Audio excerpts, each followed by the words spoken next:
Hi guys, මේ video එකේදී අද අපි කතා කරන්නේ නිවැරදිව ChatGPT account එකක් හදාගන්න කොහොමද කියලා. හරි. ඉස්සෙල්ලාම Google Chrome එක open කරගෙන ChatGPT කියලා නිකන් search එකක් දාන්න ඕන. ඊට පස්සේ මේ එන file link එක click කරගන්න ඕන. හරි. දැන් මේ sign up for free කියලා එකක් තියෙන්නේ. අන්න ඒක click කරගන්න ඕන. ඊට පස්සේ continue with Google කියලා click කරගන්න ඕන. මට තියෙන Google account එකක් නිසා මම Google එකෙන් මේකට sign up වෙනවා. ඔයාලට Apple account එකක් Microsoft account එකක් වගේ තියෙනම් ඒගොල්ලන්ට ඔයාලට sign in වෙන්න පුළුවන්. හරි. දැන් මේ මෙතනට එන්නේ මගේ account එකේ තිබ්බ නම. මම ඒකම තියෙන දීලා මෙතන birthday එකකුත් ඉල්ලනවා. මම ඒකට මගේ උපන්දිනය දානවා.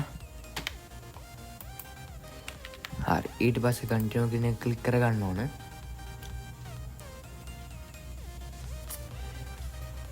ChatGPT එක අපිට free version එකකුත් බලා ගන්න පුළුවන්, paid version එකකුත් බලා ගන්න පුළුවන්. අපි අද මේ account එක create කරගන්න free version එක ගැන tutorial ගොඩක් ඉස්සරහට අරන් එන්න. හරි. දැන් අපේ account එක create කරලා තියෙන්නේ. දැන් මෙතනින් අපිට අපි search කරන history එක බලා ගන්න පුළුවන්. මෙතනින් projects ඒවා බලා ගන්න පුළුවන්. හරි. දැන් අපේ what brings you to ChatGPT අපි ChatGPT එක use කරලා මොනවද කරන්න කියන මේකෙන් අහන්නේ. මම දෙනවා personal task කියන එක.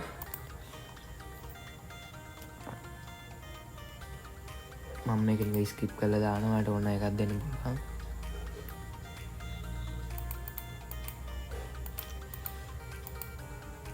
හරි මේක okay let's go කියන click කරනවා. හරි. දැන් මම කලින් කිව්වා වගේ මෙතන අපේ history එක තියෙනවා. මෙතනින් අලුත් chat එකක් අපිට open කරගන්න පුළුවන්. මේකෙන් දැන් අපි photo library එක තියෙන එක අපි මේකෙන් images logos වගේ generate කරගත්තා නම් ඒව තියෙන්නේ මෙන්න මේ section එකේ මේ library කියන section එකේ. හරි.